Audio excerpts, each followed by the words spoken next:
everyone, welcome back to another quick and very interesting tutorial where in this quick tutorial I'm going to show you how you can fix the issue when your cloud appears to be offline even if you have an active internet connection in your system. Now in order to fix that, all you need to do is to just simply in the search menu simply type network permissions, view network connections, or simply search for network applications in the settings. Simply go to the settings.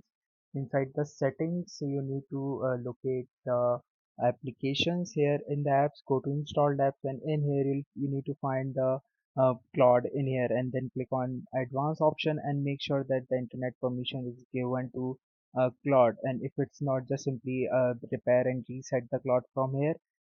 Just before that, simply terminate the claude. Now once you do all of that and if it still does not work, all you need to do is to just simply make sure that the date and time that is showing on your system is correct. Just simply go to the settings of date and time by clicking adjust date and time, and make sure that you have selected correct region of the date and time on your system, and it will definitely gonna solve the problem. Alright, so that's it for this tutorial. I hope this video will be helpful for you. Make sure to hit the like button and subscribe button for more such helpful and interesting tutorials. See you in the next one. Take care.